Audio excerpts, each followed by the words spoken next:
Bueno, pues eso, la sociedad está como sintiendo mucha incertidumbre y en medio de este clima lo que le hacía falta a España era una epidemia. De repente, los hospitales empiezan a recibir pacientes con síntomas desconocidos. Fiebre, problemas respiratorios, incluso manchas en la piel y dolores insoportables. Los médicos de primera dijeran neumonía atípica, pero la enfermedad avanzaba rápido, cada vez con más muertos, cada vez con más pacientes colapsando los servicios de urgencias, sobre todo en la Comunidad de Madrid, David, que es donde más afectó el virus, pero otras ciudades españolas también se vieron aquejadas de esto, excepto Cataluña, que se liberó. Creo que todas tuvieron algún muerto. No era un virus, se te ha escapado la palabra virus. Es que virus y Alcácer, no sé qué. Donde afectó más la enfermedad fue en la Comunidad de Madrid. Así es, donde afectó más la enfermedad fue en la Comunidad de Madrid. Y la gente pues estaba diciendo que es una infección, es un virus, ¿no? Como me acabo de equivocar yo, algo que viene del aire, del agua, de los alimentos. Confusión. Pero bueno, en lo que es unos pocos días, a mediados de mayo, ya sería completamente tragedia nacional. Pero bueno, David, esto es un resumen en general de lo que fue el desastre del aceite de colza, pero vamos a retrotraernos al principio del todo. Estamos en Torrejón de Ardoz, una localidad, para el que no sea de España, para el que no conozca, que está en Madrid, muy cerca de la provincia de Guadalajara, en esa zona. Es un pueblo pues bastante grande, ¿no? Como son la mayoría de pueblos del extrarradio, y tenemos a un chiquillo, un niño llamado Jaime Vaquero. Había salido del colegio y llegó a casa pues a eso de las 5 de la tarde y no se encontraba bien. Tenía fiebre y malestar. Y claro, los padres de primera, David, pensaban que tenía una gripe porque los hermanos también resultaba que estaban enfermos en cama, ni siquiera habían podido ir a la escuela. ¿Y qué piensa el cerebro humano? Hombre, pues habrá cogido lo mismo que los hermanos. Además, Jaime no vivían en una casa muy grande, compartían habitación los chiquillos, los tres, entonces pues era normal que si uno lo pillaban los tres, como siempre ha pasado en toda la vida de Dios. Tú también tienes 2 hermanos, David, y sí, por eso quiero decir que la familia diría como que era previsible que el pequeño también lo cogiera, que dirían pues nada, normal, ya la cogió. Era tarde o temprano iba a caer. Sí, correcto. Tarde o temprano iba a caer, pero lo que pasa es que estaba mucho peor que los hermanos. Problemas respiratorios cada vez más graves. Y a eso de las 8 de la mañana, el niño, sin haber dormido y faltándole el aire, que ya no podía respirar, los padres dijeron, esto no es normal, lo llevamos a urgencias de golpe. Y lo llevaron al Hospital de La Paz. La madre, además, lo lleva en brazos y el tema es que a los pocos minutos de emprender camino hacia el hospital, el niño está muerto. El niño, su sistema inmunológico no puede aguantar lo que sea que tenga y el pobrecillo fallece. Además, en manos de la madre, así muy dramático. Y luego, pues el padre diría tiempo después que el dolor que sufrieron fue insoportable, completamente insoportable, ya que ese mismo día le había dado un regalo del Día de la Madre y había preguntado si podía ver el programa de los payasos en televisión y el padre, con lágrimas en los ojos, dijo que no podía cumplir su deseo por lo que le estaba pasando. En paz descanse y bueno, todo nuestro cariño a la familia de Jaime y a todas las familias que pudieron perder a alguien o que pudieron sufrir 20.000 personas, David, con secuelas de por vida. Sí. Tristísimo, tristísimo. Así que si conocéis a alguien, pues nuestra máxima empatía desde la prueba con nota alta, ya que fue un puto desastre. En cualquier caso, David, la tragedia no paró en Jaime y muy pronto comenzaron a mostrar síntomas el resto de los miembros de la familia. He dicho antes 3 hermanos que dormían en cama, pero eran un total de 7 hermanos que tenía esta familia. Una familia bastante grande. Y bueno, algunos les ingresaron en el Hospital de La Paz. Y allí aparece nuestro nuevo protagonista, el doctor Muro, un epidemiólogo con mucho prestigio, además que tiene experiencia con enfermedades raras en África y un currículum que no tenía ninguna mancha. La gente dice el profesor Frontela, grandísimo, pero el profesor Frontela, si echas un vistazo a su registro, tiene muchas luces, pero algunas sombras gordas también. Luego irá David con Frontera, luego irá David con la estrella. En cualquier caso, Muro era, además de director del Hospital del Rey, pedía parte siempre de los ingresos del día anterior. Y lo que encontró le dejó un poco sospechoso, ya que había 5 pacientes de la misma familia con el mismo diagnóstico y otro hermano hospitalizado en La Paz y uno más que se había muerto. Para un médico, esa coincidencia le parecía una cosa muy rara y desde el primer momento él dijo, esto es una alerta sanitaria gravísima. Él en principio decía, esto puede ser peste neumónica o una enfermedad infectocontagiosa letal y de avance rápido. Y si no se le ponía pausa inmediatamente, iba a causar un desastre de magnitud nacional y posiblemente internacional. Así que el doctor Muro, de primera, enciende todas las alarmas. De hecho, el propio Muro dijo que el 2 de mayo del 81 vio el parte de los ingresos y en ese momento se daba cuenta de que era una enfermedad que no habían tratado con ella antes, que era nueva. Sí, en plan, aquí tenemos algo nuevo, esto no es una neumonía ni nada por el estilo, esto hay que investigarlo. ¿Y qué hace el doctor Muro? Inmediatamente después de ver el reporte, dice, contacta con la Jefatura Provincial de Sanidad, porque aquí hay algo raro. Pero no les llega, porque era fin de semana, hasta el lunes. Y ese día pues se ordena realizar una encuesta epidemiológica urgente en casa de la familia en Torrejón de Ardoz. Y allí se confirma el miedo. En unos portales bastante cercanos a la familia de Jaime, tenemos una familia que presenta los mismos síntomas. Entre ellos, y me disculpáis la audiencia si a algunos os da este tipo de cosas, una cría de 4 años que encontraría el mismo futuro que Jaime, por desgracia. Así que normalmente, David, la mayor parte de infecciones y virus suelen tener una mortalidad más alta en adultos que en niños, pero parece que lo que estaba pasando en este momento en España afectaba por igual a críos que a adultos, lo cual hace que la magnitud del problema sea mucho mayor. Sí, pero no a bebés. ¿Cómo, perdón? A bebés no, a niños y adultos, sí, pero a bebés no, que es llamativo también. Sí, también llamativo, correcto. Bueno, la enfermedad conocida se empieza a expandir. De hecho, cuando los médicos le estaban haciendo la autopsia a Jaime, mandaron los resultados al laboratorio de microbiología en el hospital Ramón y Cajal, que todo hay que decir que llevaba simplemente unos meses operando en ese momento, que se ha convertido en uno de los hospitales más importantes de España. El informe inicial decía que se trataba de un caso de legionela, que era una enfermedad que se conoce la enfermedad del legionario. Pero los síntomas no terminaban de coincidir, no encajaban, porque al principio era infección común, David, fiebre, tos, mocos y bastante expectoración. Pero pronto no podían respirar y los pulmones estaban completamente encharcados, como si de un edema se tratara. Y además le empezaba a salir la gente un sarpullido que recorría el cuerpo entero. Entonces, los médicos, ¿qué dijeron? Neumonía atípica, una enfermedad que no se parecía exactamente a nada de lo que habían explorado anteriormente los médicos españoles, que se propagaba rápido y que cada día llegaban más pacientes. ¿Qué sucedió entonces en urgencia? Completamente saturados, falta de camas, situación completamente desbordada, crisis sanitaria en España.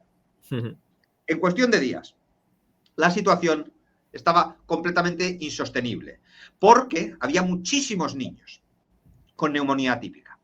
Y los hospitales tuvieron que habilitar todas las camas disponibles para ingresarlos. Y entonces, ¿qué sucede cuando de repente nos vemos todos en hubo un pánico? De hecho, el pánico llegó a ser tan extendido que un periodista comentó que los médicos decían: si ahora mismo mi mujer me llamara diciendo que nuestro hijo tiene neumonía atípica, le recomendaría que estuviera tranquila, que no hay motivo de alarma, que es como un proceso respiratorio más habitual en invierno y en primavera. El tema es que los médicos que habían dicho esto, la orden no les llegaba por lo que ellos pensaban. Les había llegado órdenes del Ministerio de Sanidad de que esa era la información que debían comunicar a los pacientes para que no cundiera el pánico. Por eso te digo que se parece mucho a la actualidad. Esto no es nada, esto es nada más que una gripe. Que no cunda el pánico, que estáis exagerando, ciudadanos. Que no pasa nada, que se ha muerto un crío, pero ese ha sido uno, solo ha sido uno. Por eso lo dijo un médico. Y hasta la OMS, tócate los huevos, envió un telegrama a todos los países insistiendo que no, que eran casos benignos, David, que no pasaba nada, que no necesitaban medidas precautorias especiales. No hacía una enfermedad nueva, desconocida, pero de origen respiratorio. Y las enfermedades de origen respiratorio, pues eso, se curan rápido. La prensa lo bautizó, pues eso, como el síndrome de neumonía atípica. Pero la población veía que eso no era neumonía, que era una España con menos educación en el sentido de que no había tanta gente yendo a la universidad como a día de hoy, pero que la gente no era imbécil. La gente había visto neumonías, los abuelos habían visto neumonías y habían visto que esas neumonías no les estaban matando en plena guerra civil, pero sí en los años 80. Sí, así que la población y algunos médicos también discrepantes, que no solo era la población, que de hecho al doctor que han mencionado, al epidemiólogo, lo cesan de su puesto. Totalmente, rápidamente. Dice, no compra la versión oficial, a la calle. Llegaremos a él. Andreas Faber-Kaiser, un conspiranoico, tiene una teoría de lo que le ocurrió al doctor Muro, que es bastante extraña. Pero bueno, eso, que los enfermos ingresados en salas de aislamiento recuerdan aquellos días pues como una auténtica pesadilla, ya que médicos y enfermeras estaban vestidos con trajes protectores ligeramente diferentes a los del COVID, pero vamos, os imagináis. Y las pruebas que hacían eran súper dolorosas, estaban haciendo todo el tiempo preguntas sobre animales, pájaros o lo que comían en casa. De hecho, David, muchísimos niños pasaban largas estancias solos porque no permitían a las familias que fueran a verle hasta que clarificaran lo que era. El miedo se instaló en la sociedad y nadie tenía ni idea de lo que era. De hecho, muchos hospitales luchaban por contener la avalancha de casos y fuera de ellos empezaban a multiplicarse las teorías. Además, en esa época no había redes sociales, pero el boca a boca en España sí era popular. En las épocas que hemos hablado nosotros de los Borbones, en el 1700, en el 1800, salía una copla de Madrid y a los 2 días toda España la estaba cantando, pues en los 80 la gente también hablaba y lo primero que le dio por decir a la gente que era la triquinosis, que es una enfermedad que se coge de los cerdos en mal estado, del cerdo crudo, la carne de cerdo. De hecho, bueno, esa es la razón por la que yo me imagino que los musulmanes y los judíos no comen cerdo, porque tratándose de aquellas épocas y en los países donde viven el norte de África y el Medio Oeste, con el calor, pues los cerdos tendrían muchas enfermedades y la única manera de pararles era que el libro sagrado dijera que no se podía. Que no se comía. En las calles todo el mundo decía que no fueran a Torrejón, que a Torrejón de Ardoz no se podía ir porque había una enfermedad que habían traído los americanos. Y aquí entra la base militar que había en Torrejón.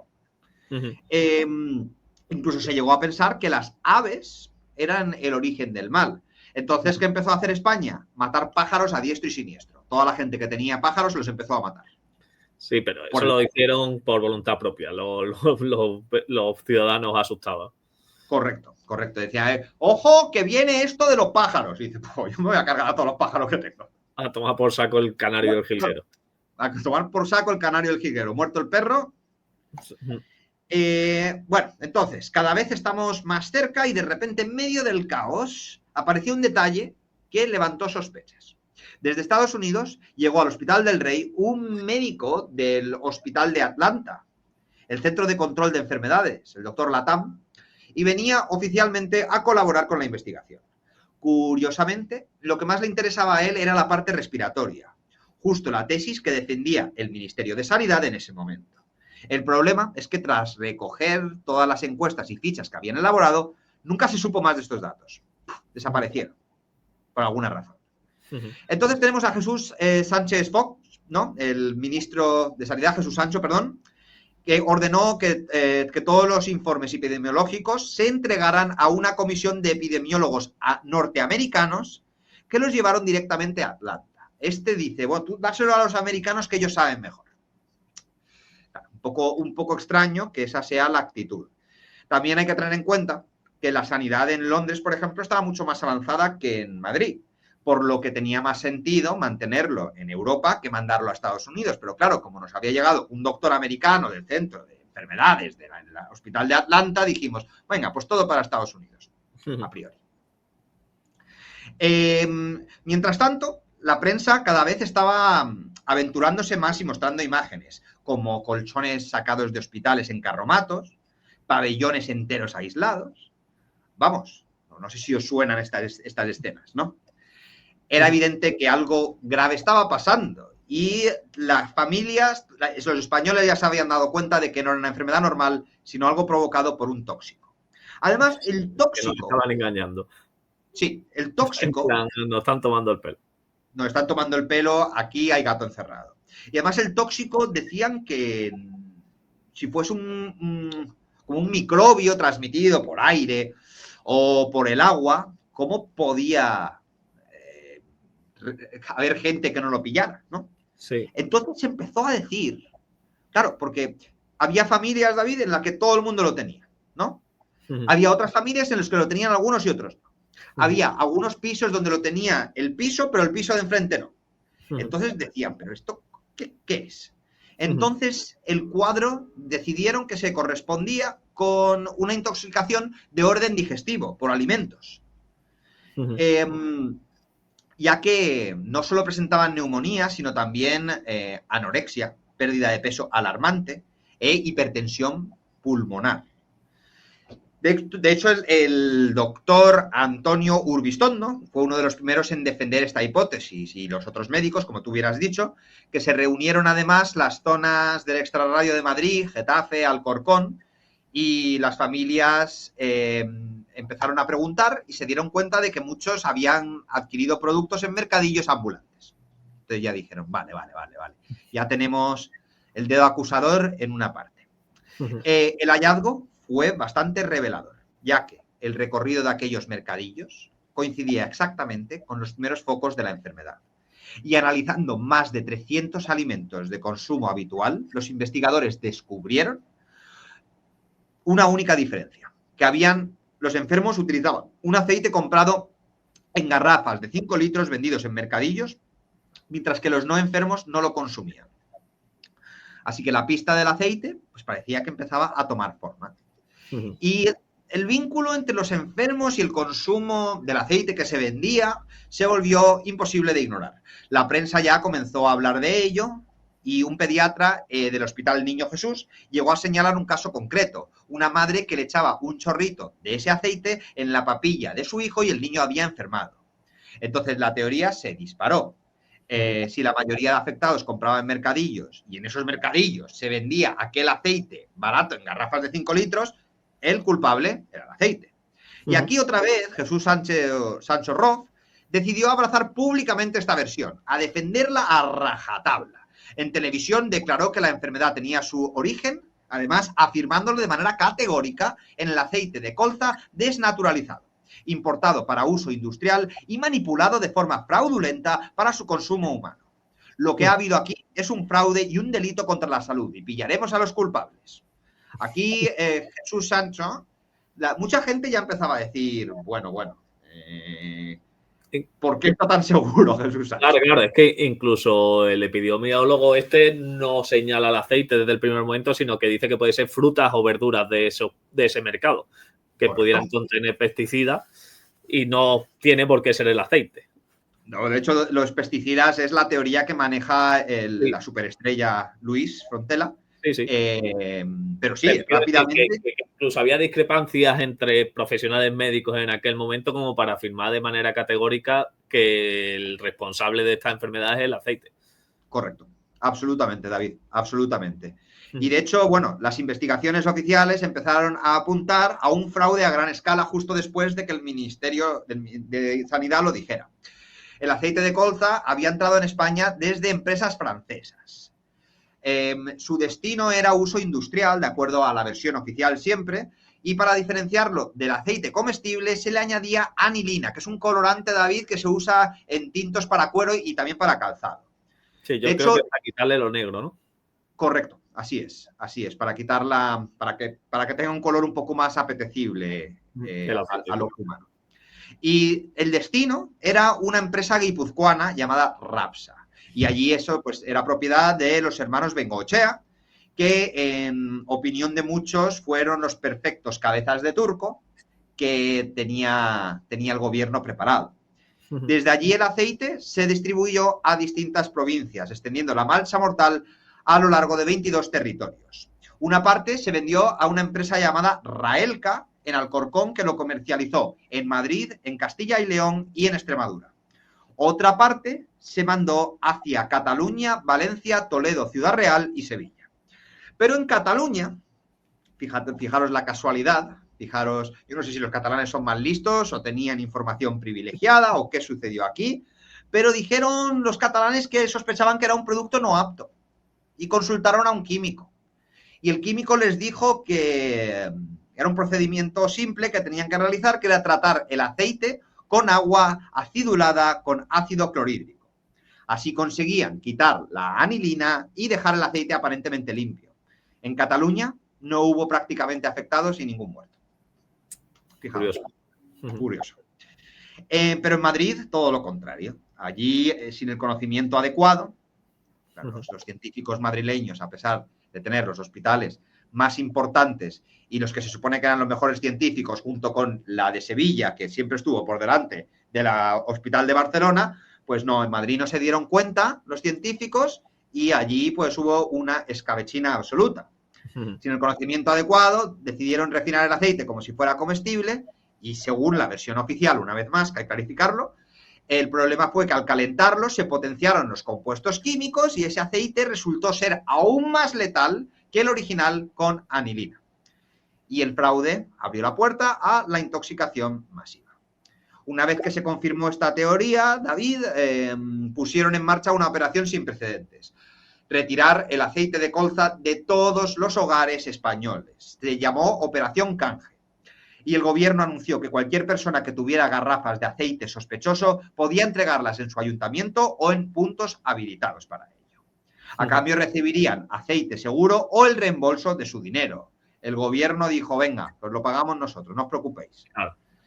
Pero hay que quitarlo. Cada vez como que se va construyendo una narrativa, no sé si te vas dando cuenta, David. En plan, hemos aceptado esta hipótesis como correcto y ahora vamos a hacer todo lo posible para potenciarla. De hecho, te vamos a pagar el aceite, porque esto es un fraude que no se puede admitir. Y cuando el gobierno se muestra tan generoso, tan empático, con tanta voluntad de ayudar a los escépticos y a la gente como tú y yo que...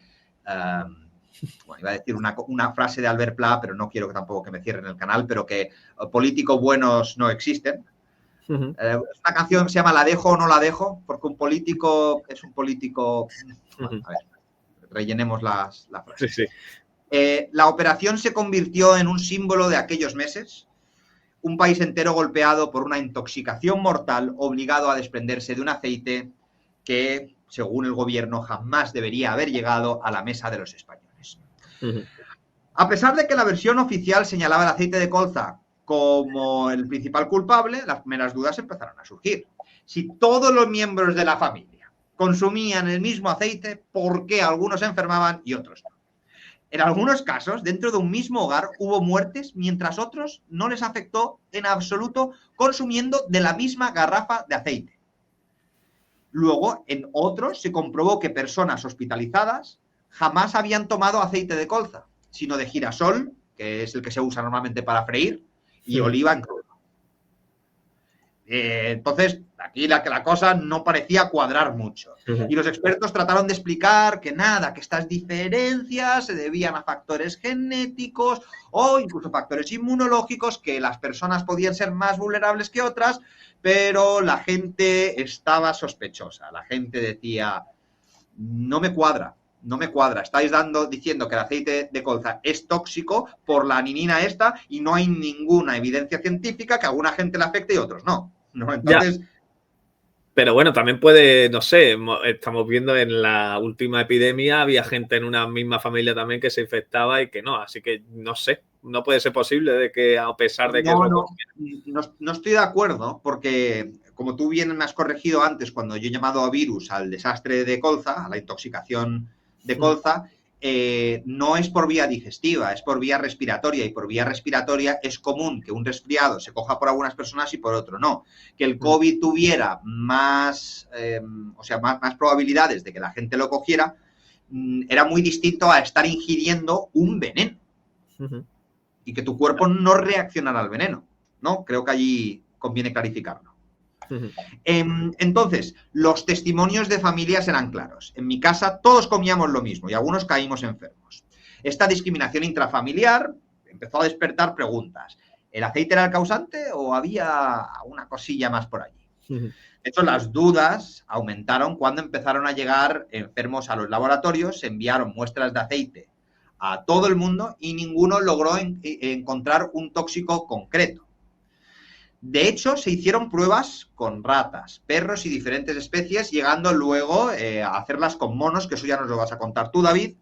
Se les dio el aceite, incluso por sonda gástrica, para asegurar la ingestión, y el resultado era realmente curioso, David, porque engordaban, pero no enfermaban. O sea, la grasa del aceite les hacía engordar y ya está. Y no se desarrolló ningún síntoma comparable a todos los que estaban sufriendo España. Y otra cosa muy curiosa también, David, me dirás, ¿y el resto del mundo? Madrid ya era una capital que se había venido desarrollando desde el año 65 y recibía visitantes de toda Europa, ya que tenía vuelo directo con todas las capitales de Europa. Pues no hubo ningún caso fuera de España. No sé, que igual los extranjeros no venían a consumir aceite de colza, pero raro parece, ¿no? Es raro. Que nadie tuviera síntomas similares en toda Europa, que solamente era en España. Sí. Y claro, la ausencia de pruebas científicas sólidas ya estaba abriendo las puertas a las teorías conspiranoicas. ¿Por qué existe una versión alternativa de Alcácer? Porque la investigación fue tan deficiente que llevó a la gente a especular con versiones alternativas. ¿Por qué en el caso de Lucía Vivar nosotros pensamos que no se dio de la manera? Porque la investigación fue deficiente. Una investigación deficiente lidia a la gente a pensar que lo que le están contando no es verdad. Obvio y normal. Y bueno, algunos médicos y epidemiólogos sospechaban que el origen era el indebido de un químico llamado nematicida, empleado para matar lombrices del suelo. Según esta teoría, en lugar de aplicarlo de la siembra, se había usado directamente en cultivos ya en producción, como los tomates que nos hablarás tú después de ellos, ¿no, David? Esta explicación encajaba con varios datos, como los síntomas digestivos de los enfermos, lo rápido que se intoxicaron todos y, sobre todo, el hecho de que la vía aérea no explicaba que las familias se enfermaban mientras sus vecinos estaban sanos, otros miembros de las familias. Sin embargo, la versión oficial dijo, estáis todos locos, poneros el gorrito de plata, ¿quién os está pagando? El culpable es el aceite de colza adulterado, señores, y la investigación se cerró en esa línea. Pero en la sociedad española quedó la sensación de que la verdad no se contó. David, ¿quieres tomar la rienda? También hay que el aceite de colza, aparte de esta neumonía, llevó a deformaciones en articulaciones y tal, que si buscáis fotos de afectados de este aceite, los pobres tienen secuelas para toda la vida. Es una desgracia bastante grande. Sí, espera, es que las imágenes son muy duras y no os puedo enseñar, pero podéis verlas si ponéis aceite de colza secuelas. Podéis ver a distintas personas con cosas muy... Creo que la mayoría ya lo habrán visto, pero por si le dan curiosidad, que vean que tiene malformaciones que le afectan en su día a día, vaya. Sí. Así que perdona, chicos, pero no lo vamos a compartir aquí. Y bueno, creo, David, ahora nos vas a contar un poquito sobre algunas pistas nuevas, ¿no? Algunas teorías alternativas. Las teorías alternativas. Me pongo yo el gorro de plata y creo que hay un usuario en el chat, Eric Viking, que tiene mucho énfasis en que hablemos de estas teorías alternativas. Pues como tú has dicho, hasta ahora hemos visto como el aceite de colza fue señalado como culpable del mayor envenenamiento masivo de la historia de España. Y sin embargo, no todos los médicos ni todos los investigadores estaban convencidos de ello. Así que ahora vamos a ver estas teorías alternativas, investigaciones que se olvidaron. Vamos a mencionar también el juicio, que se nombró como el juicio del siglo. Y en definitiva, un relato que está lleno de contradicciones, de silencios, de luchas entre la verdad científica y los intereses políticos escondidos detrás. Mientras que esta versión oficial apunta al aceite única y exclusivamente, hay muchos indicios que nos llevan hacia este otro lugar, que son los pesticidas utilizados en los cultivos de frutas y de verduras. Y es donde por estos pesticidas se abre la grieta en la historia oficial, ¿vale? El primero, como tú has mencionado, Antonio Muro, este epidemiólogo reputado que lo cesan de su cargo como director de hospital, no se limitó a investigar solo los mercadillos de Madrid. También lo hizo de la zona del centro, de Burgos, de Valladolid, de Ávila, de Cuenca, de Toledo, y recorrió kilómetros con encuestas, trazando mapas epidemiólogos, etc. Este era un gran profesional en lo suyo.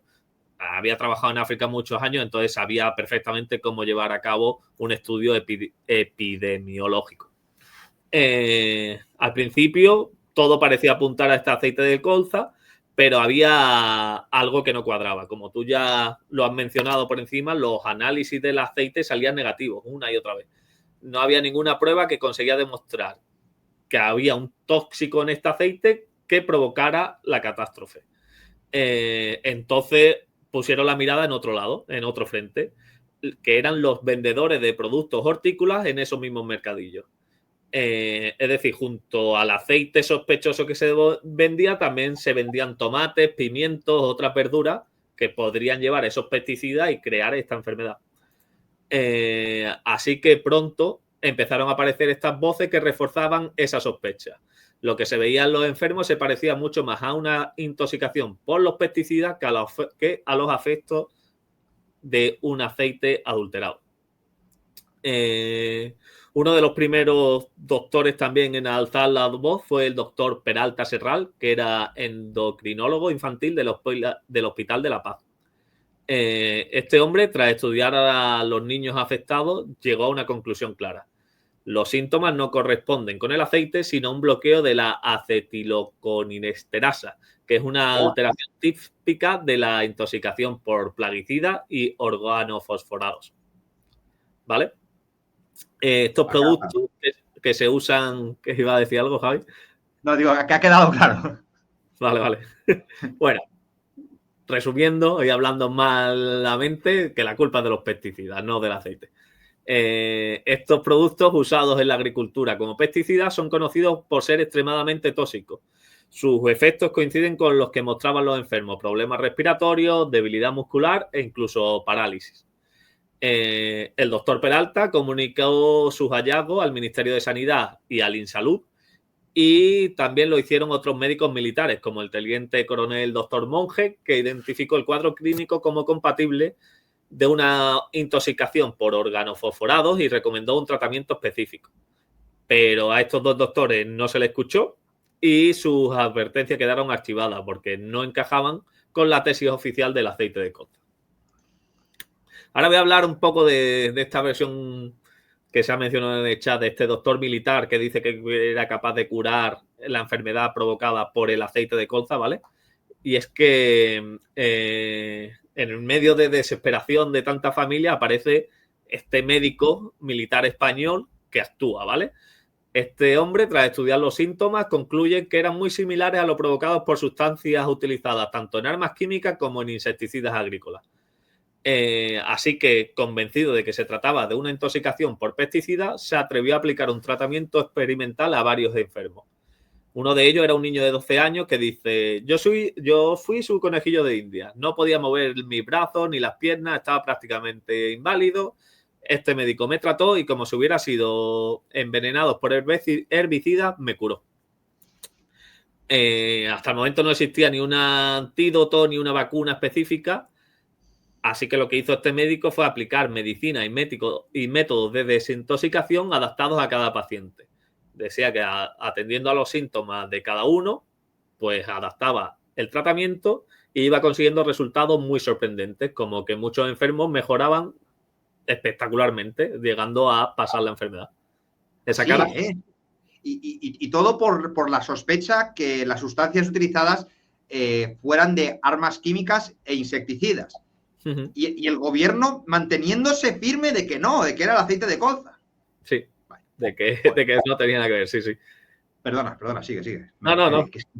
Así que pronto se corría la voz y, claro, los pacientes pues acudían a buscar a este médico para que le diera tratamiento. Además, el médico no cobraba nada, solo buscaba salvar las vidas y demostrar que el origen no estaba en el aceite, sino en ese tóxico agrícola. La mejoría de estos enfermos tratados por el médico fue tan evidente que pronto empezó a hablarse de él en los pasillos de los hospitales, ¿sabes?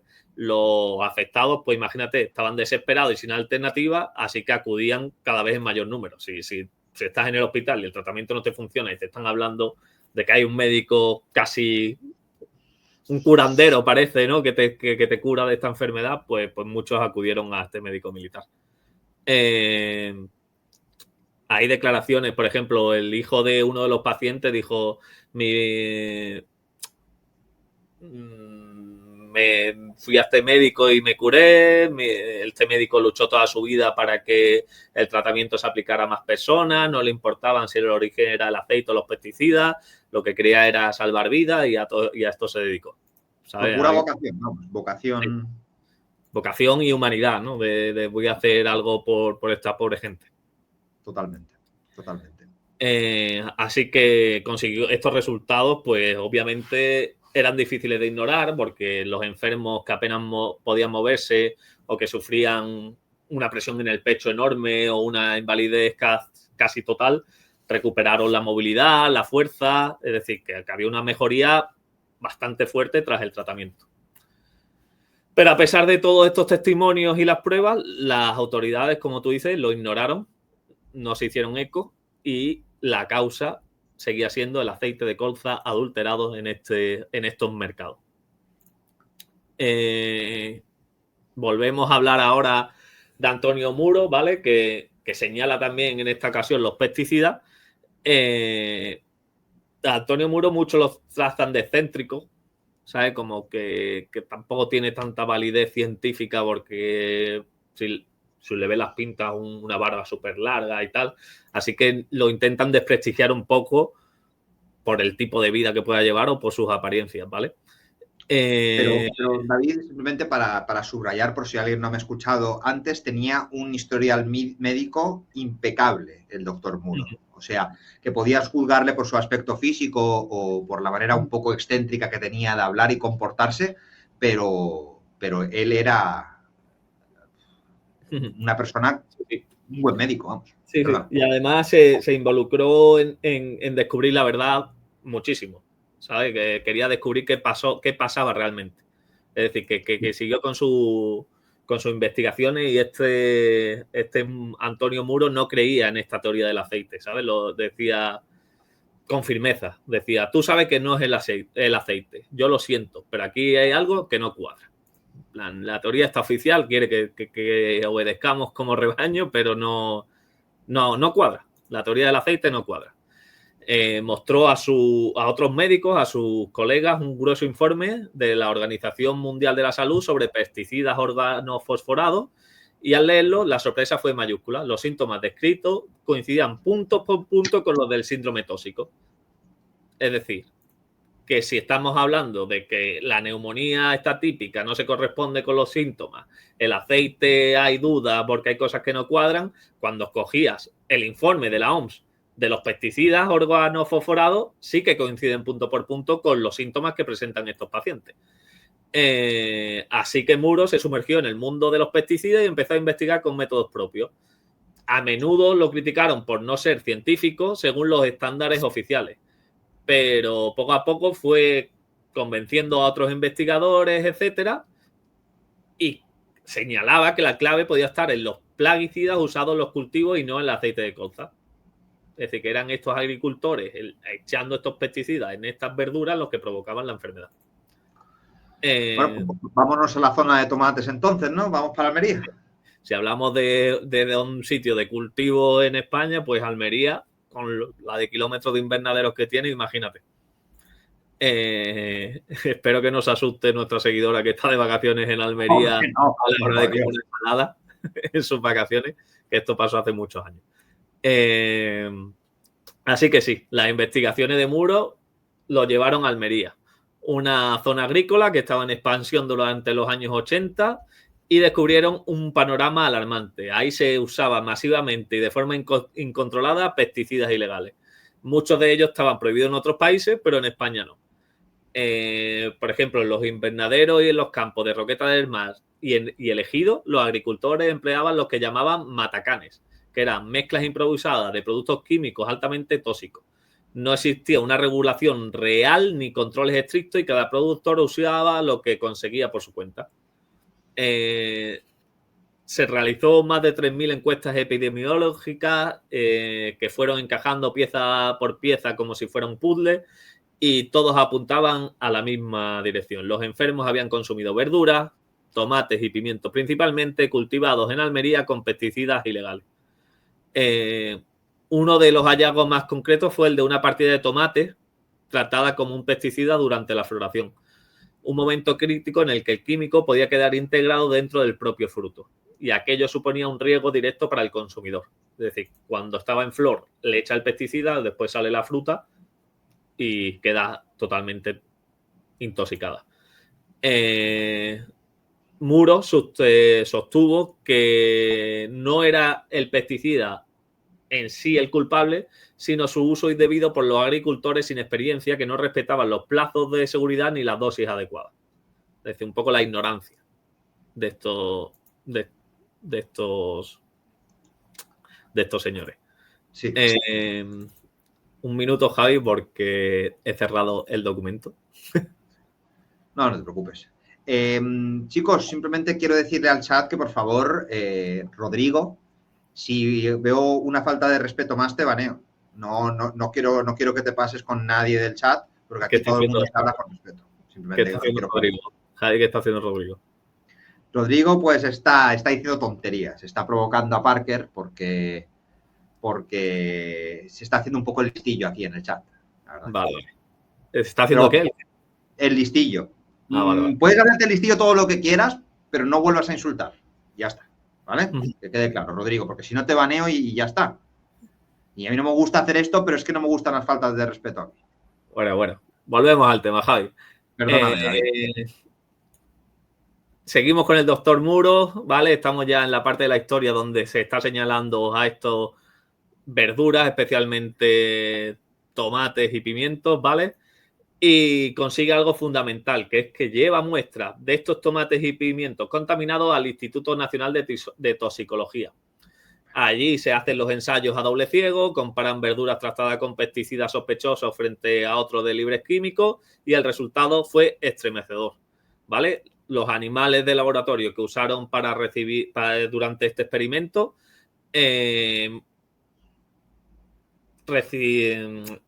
los animales que recibieron la verdura manipulada murieron rápidamente. Los tomates contaminados, estos animales murieron rápidamente y mostraban síntomas muy similares a los de los enfermos del síndrome tóxico. En cambio, los animales que se alimentaban con aceite de colza adulterado no desarrollaban ninguna enfermedad. Aquí aparece otro forense, como nuestro gran amigo del canal, aunque no lo conozcamos personalmente, el doctor Frontela, que llega a reproducir parte del síndrome en animales utilizando estos pesticidas. Incluso los pone más tarde en el juicio, que voy a entrar ahora en el juicio y en el papel del doctor Frontela.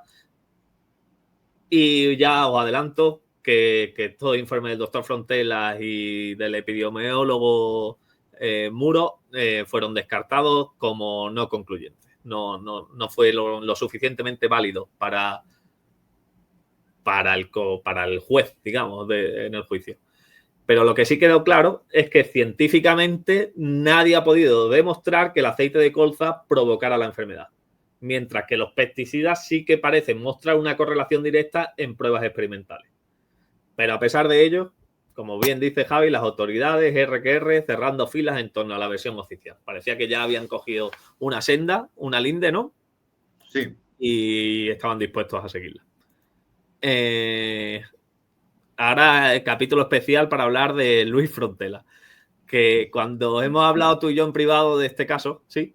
David, simplemente para clarificar, el que no sepa quién es Luis Frontela, no habrá venido mucho por el canal, pero es un forense, catedrático de Medicina Legal de la Universidad de Sevilla, aún está con vida, bastante mayor, y tiene una reputación por gustarle mucho las cámaras y por siempre contradecir la versión oficial en todos los casos en los que se ve involucrado. En algunos casos resulta acertar y poder descubrir cosas que no se sabía de antes, como el crimen de los Galindos, ¿no? Que hizo una buena labor.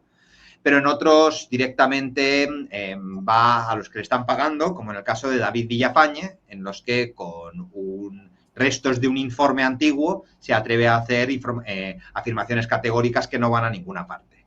Así que eso, un médico muy excéntrico y con ganas de tocar un poco las pelotas al resto. David, prosiga usted. No, iba a decirte que hablando tú y yo en privado cuando estábamos preparando este caso, lo comentábamos de que esto no llega a ser true crime en particular, ¿no? Pero que son siempre los mismos actores. Es que parece cine español, ¿eh?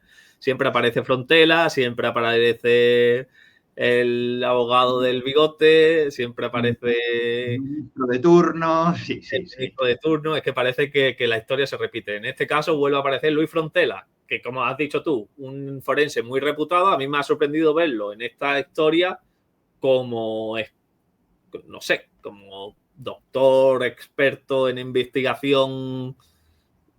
Creo que no es su campo, ¿no? Que alguien me corrija, pero no sé, creo que este trabajo debería serlo incluso más un veterinario que un forense, ¿no? Sí, así es, pero él se metió de lleno. Ya, y cobrando relevancia en la prensa como no puede ser de otra manera. Claro. En fin, Luis Frontera coge la teoría de los pesticidas, ¿vale? Y se convierte también en el símbolo de la disidencia científica frente a la versión oficial. Este catedrático de Medicina Legal de la Universidad de Sevilla y forense de gran prestigio, desde el inicio fue muy categórico. No creía que el aceite adulterado fuese el causante de la intoxicación masiva. Su hipótesis señalaba a estos pesticidas, ¿vale? Y en particular a un nematicida que se llama Nemacur, que se utiliza de forma indebida en cultivo de tomates y pimientos. Para él, estos síntomas clínicos de los enfermos, como son los daños neurológicos, los musculares y respiratorios, eran mucho más compatibles con este tipo de plaguicidas que con un aceite tratado con anilinas. Para probar la teoría, Frontela emprendió diferentes ensayos experimentales, ¿vale? Al principio alimentó a ratas con aceite de colza, intervenido por las autoridades, y con verduras tratadas con los pesticidas. El resultado, muy llamativo. Los animales, una vez más que recibieron el aceite, no enfermaban, simplemente engordaban, mientras que los expuestos a los plaguicidas mostraban lesiones graves o morían. Posteriormente diseñó este mismo experimento con monos, que tiene unos organismos más cercanos al ser humano, y para ello preparó varios grupos. Uno recibió el aceite adulterado y otro aceite comestible normal. Otros pesticidas como oftanol y Nemacur, y otro tomate y pimiento tratados con esos químicos, y un grupo final que sirve como control. Ningún grupo llegó a desarrollar el síndrome tóxico completo, pero los que recibieron pesticidas o verduras contaminadas presentaron lesiones neurotóxicas incipientes, similares en parte a las observadas en los pacientes. Más tarde en el juicio, Frontela presenta estos resultados defendiendo que el verdadero origen del síndrome no era el aceite, sino los pesticidas agrícolas. Según el testimonio de Frontela, llegó a comunicar esta hipótesis a un responsable de la OMS, a Beltoracci, quien le habría contestado con una frase inquietante que es: ya lo saben. Como diciendo, me parece muy bien, pero la OMS de hecho ya lo sabe, pero tenemos que decir que esto es por culpa del aceite. Su comparecencia en el juicio como perito en 1988 fue muy mediático, puso gráficas, informes, conclusiones que apuntaban contra los pesticidas, y sin embargo la sala recibió su intervención con mucho escepticismo. De hecho, las reacciones no tardaron en llegar. La Audiencia Nacional le reprochó a Frontela que hubiera cambiado varias veces de hipótesis, porque primero hablaba de metales pesados, luego de pesticidas, y también le reprochó que abandonara algunas de sus investigaciones sin cerrarlas, que parecía ser que cuando los resultados no estaban muy encaminados decía: separamos esta investigación, abrimos otra. También sus experimentos en monos fueron calificados de inconcluyentes porque no lograron reproducir el síndrome completo. Así que la OMS y la comunidad científica, que a mí algún día me tienen que explicar quién es la comunidad científica, descartaron su teoría por falta de pruebas sólidas. La prensa, especialmente el periódico El País, fue muy duro porque calificó la hipótesis de Frontela como una tomadura de pelo y dijo que había hecho el ridículo en el juicio. Hay otro doctor que dijo que los monos utilizados por Frontela pertenecían a un circo anteriormente y que no tenía validez científica hacer experimento con ese tipo de monos por los resultados. Yo no entiendo mucho de esto, pero fue muy criticado Luis Frontelas en este juicio. A pesar de todas estas críticas, Frontela quedó como uno de los personajes más recordados en este proceso, porque representó la voz forense que se atrevió a desafiar la versión oficial, insistiendo en que los pesticidas podían estar detrás del mayor envenenamiento masivo en España. Así con lo de siempre con Frontela. Para algunos un investigador valiente que no aceptaba explicaciones fáciles y para otros un científico que no pudo demostrar lo que sostenía. Lo que sí es cierto es que su intervención sí que contribuyó a mantener viva la duda y es que ¿qué pasaría si el aceite de colza no fue la causa real del síndrome tóxico? Aquí, David, quiero leer un fragmento de un periodista que hizo unas declaraciones muy agresivas contra Frontela, pero de manera anónima. O sea, nunca se llegó a saber, pero él te acuerda un artículo del Confidencial que pone en duda las labores de Frontela. Y esto es una declaración que le hizo un periodista al que escribió el artículo, el periodista Carlos Prieto, en contra del profesor Frontela. ¿Os parece que os lo lea? Sí. Dice, a mí me pareció impresentable todo lo que Frontela dijo en el proceso, no me lo explico, a no ser que le pagaran las defensas. Si la culpa había sido de la Bayer, era más fácil acabar cobrando indemnizaciones. Pero cuando fue el juicio, no había ya ninguna duda de que las muertes fue por envenenamiento por aceite de colza desnaturalizado. El resto era marear la perdiz.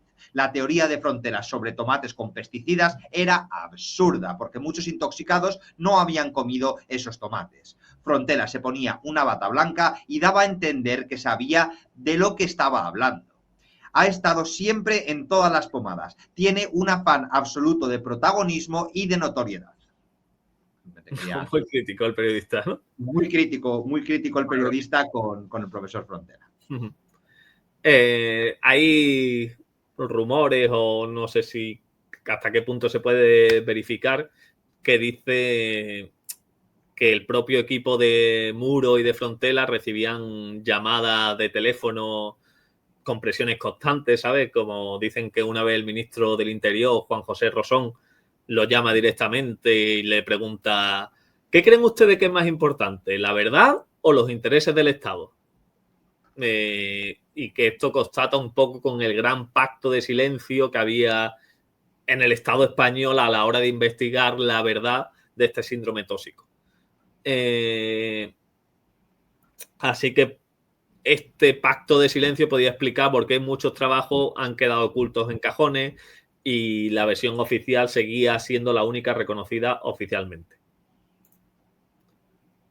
Llegamos al juicio del siglo, donde se pone de manifiesto que la versión oficial es la única verdadera. En 1987 se abrió lo que la prensa bautizó como el juicio del siglo. Un proceso monumental. 38 empresarios aceiteros puestos en juicio y celebrado en la madrileña Casa de Campo en un antiguo teatro reconvertido en una sala judicial. El ambiente súper tenso, irrespirable, porque miles de afectados abarrotaban los alrededores, protestando con rabia, con dolor, porque imagínate, has perdido familiares, muchos de ellos niños, no te dan una respuesta que parece ser la cierta, es decir, un ambiente de crispación bastante tenso, mucha violencia en los alrededores antes de que se celebrase el juicio. Insultos, lanzamiento de piedras contra los autobuses que llevaban a los acusados, es decir, un panorama entendible por una parte, pero tenso. para clarificar, era el año 87 y 2 años antes ya se había muerto el doctor Muro, que murió pues de una especie de problema respiratorio, fijaros la coincidencia. Tenía un carcinoma pulmonar, cáncer de pulmón, y llevaba ingresado un tiempo. El tema es que a raíz del Pacto de Silencio, la obra de Andreas Faber-Kaiser, no, había más que no nos enteramos, pero no ha habido no proporcionó ningún tipo de prueba. Simplemente dijo, bueno, pero simplemente que el doctor Muro ya estaba muerto porque sus teorías van a tener presencia, pero él no estuvo allí para el juicio. Perdóname, David. No, magnífica aportación, Javi. Que lo más llamativo de todo esto es que se inicia el juicio, ¿vale? Arranca el juicio, pero hasta el momento, vamos, seguimos hoy en día, no se ha podido demostrar científicamente cuál ha sido el agente tóxico real de toda esta enfermedad. Es decir, que era un juicio un poco de, bueno, tenemos aquí a empresarios aceiteros, pero no tenemos una causa clara de qué ha provocado esta enfermedad. Pero aún así, se inicia el juicio. El juicio, de hecho, como conclusión oficial plasmada en más de 250.000 folios de sumario, seguía siendo la misma. El vehículo del envenenamiento fue el aceite de colza desnaturalizado. Fue un escenario de dolor, confusión, enfrentamiento, donde los afectados pedían justicia y el Estado lo que necesitaba era cerrar las heridas cuanto antes y que se hablara de otra cosa. Has dicho, Javi, que ya tristemente fallecido el doctor Muro no pudo intervenir, pero que sí que se le dio espacio de manera muy limitada a su teoría, ¿vale? Él defendía que el síndrome tóxico no había sido causado por el aceite, sino por los pesticidas, y un grupo de peritos avaló sus conclusiones, afirmando que sus métodos de investigación eran coherentes y que sus hipótesis explicaban mejor la epidemia que la versión oficial. Sin embargo, otros expertos lo descalificaron de forma rotunda, alegando errores metodológicos y contradicciones.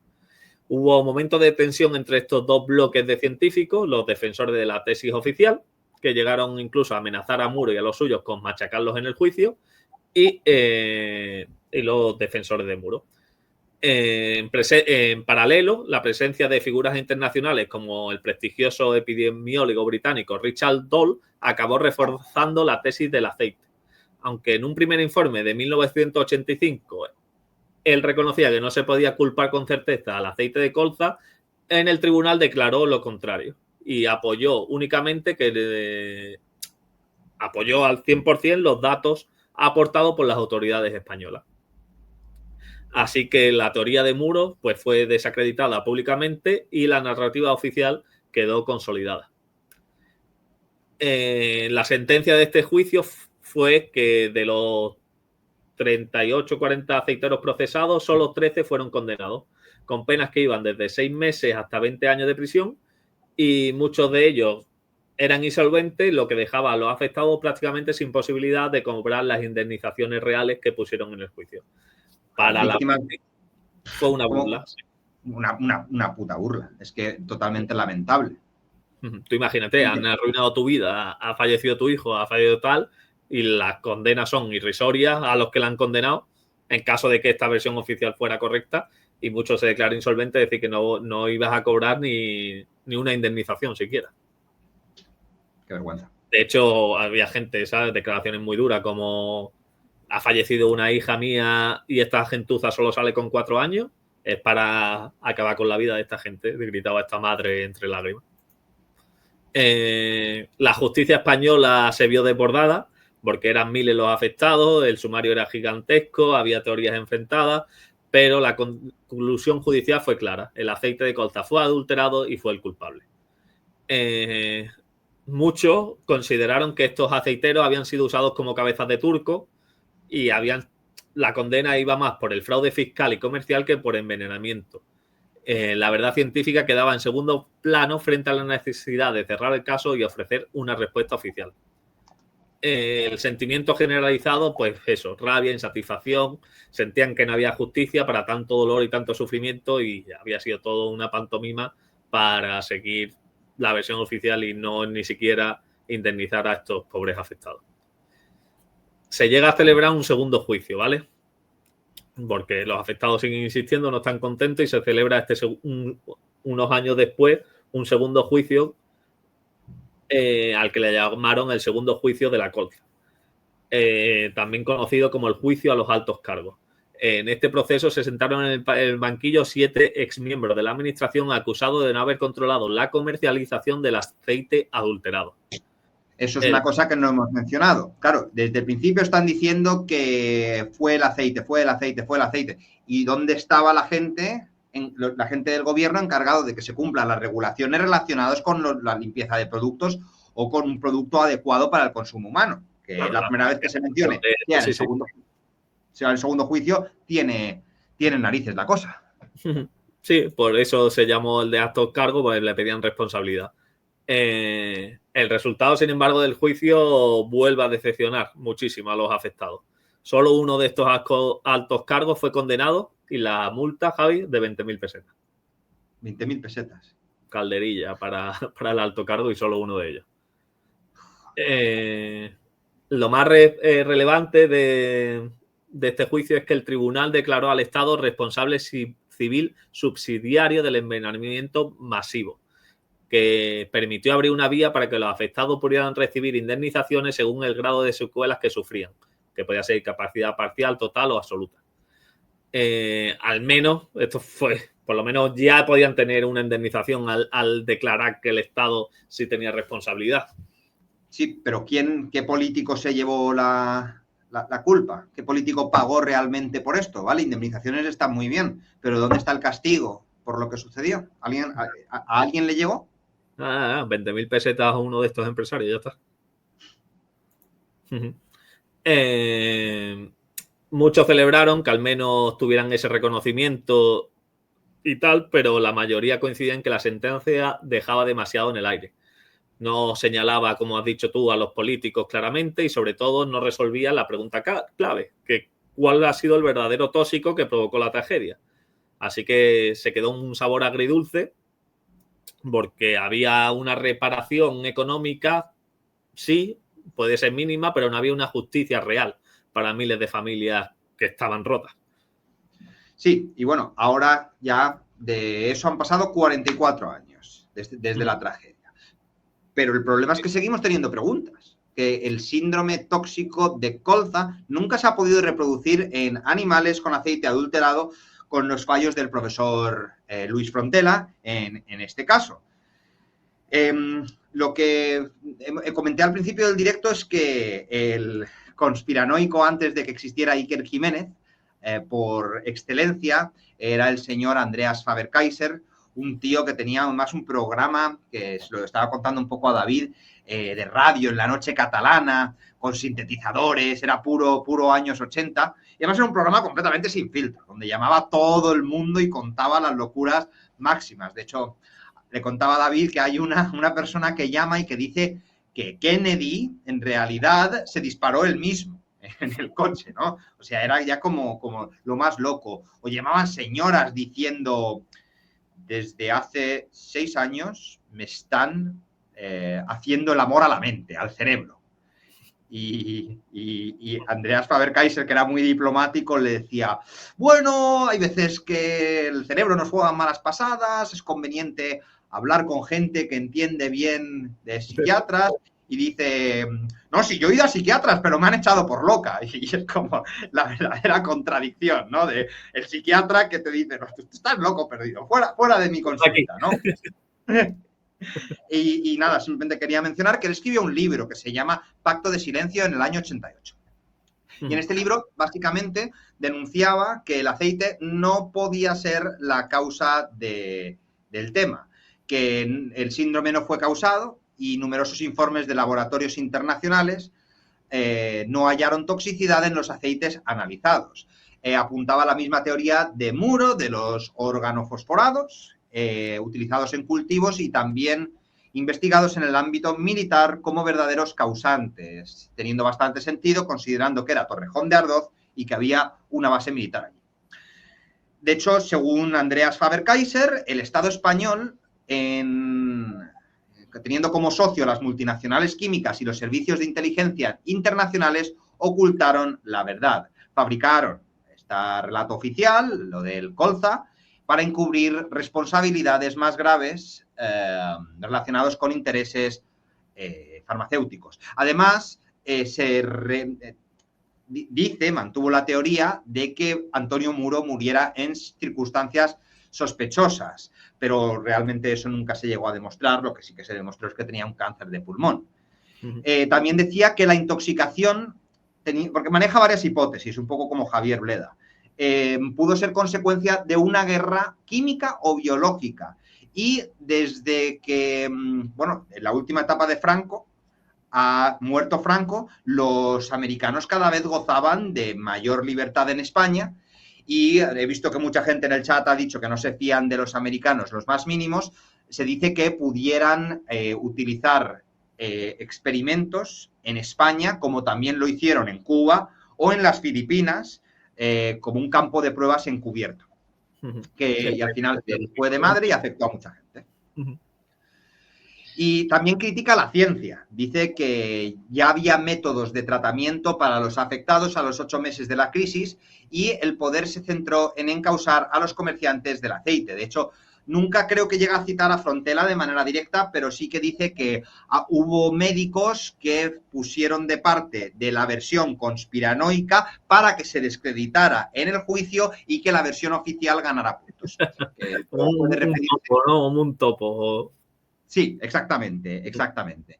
Esto de la versión de guerra biológica también lo hemos vivido con la última epidemia, con el laboratorio de Wuhan. Correcto, en el laboratorio de Wuhan.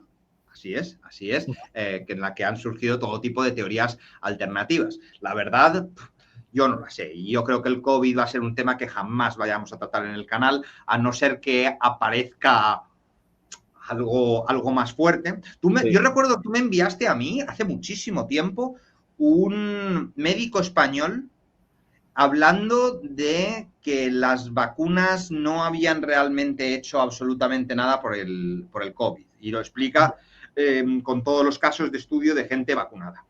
Lo cual era bastante interesante. Pero hasta que no haya un documento como más fuerte, no... Ya. Además, creo que YouTube condena bastante a todo esto. Habría que hablar con palabras claves y tal, que me da una pereza tremenda. Sí. Ya, además, el True Crime ya tenemos que andar con palabras. Es verdad, Chloe os lo ha dicho ya. No, Javi, que os chapan el canal, es correcto. Es correcto. A nuestro amigo, ¿no? El Trotapoker, de hecho, le fueron a por esa es la verdadera historia que me gustaría a mí hablar con Trotapoker. ¿Cómo es posible que en esos momentos lo arrestaran? Se presentó la Guardia Civil, si no me equivoco mal, en su casa, y se lo llevaron detenido porque se dedicaba un poco a negar todo esto de la epidemia. A mí me encantaría traerle para que hablara del tema, pero como ya te digo, nos chapan el canal directamente. Ya, no, pero un poco como no sé. El estado de enfermedad que llegamos a vivir en esos momentos fue increíble, si se echa la vista atrás. Yo es que encima creo que yo era un poco parte de los más oficialistas. Yo tenía mucha rabia contra los antivacunas, y al final... pues como que me arrepiento un poco de haber tomado la vacuna, pero estaba dispuesto a tomarla porque yo lo que quería era que todo volviera a la normalidad. Y yo decía, me da igual que la vacuna ya funcione o no funcione. Yo quiero que todo el mundo la tome para que se reanuden los viajes y pueda volver a ver a mi familia, joder. Que a lo tonto estuve sin ver a mi familia desde diciembre de 2019 hasta verano de 2022. Nunca he pasado tanto tiempo sin ver a mi familia, la verdad. Sí. Sí, parece que todo el mundo fuimos muy oficialistas al principio y poco a poco estamos abriendo una puertecita a las teorías paralelas. Pero bueno. Sí, así es. Bueno, entonces, los afectados, según Faber-Kaiser, hablaban de 3 intoxicaciones. La del verdadero tóxico, la de la información manipulada por el gobierno y la de los medios. Y luego, la tercera, la de los médicos que, siguiendo la versión oficial, negaban las posibilidades. Aquí Faber-Kaiser pues, los intentaba involucrar a todos. Básicamente, la última hipótesis es que hay alguien demasiado poderoso detrás. Lo del aceite no se puede volver a destapar, que es la frase que más resuena. Y bueno, secreto de Estado, muchas víctimas siguen luchando por reconocimiento a pesar de que ya poco se va a hacer y el tóxico real nunca ha sido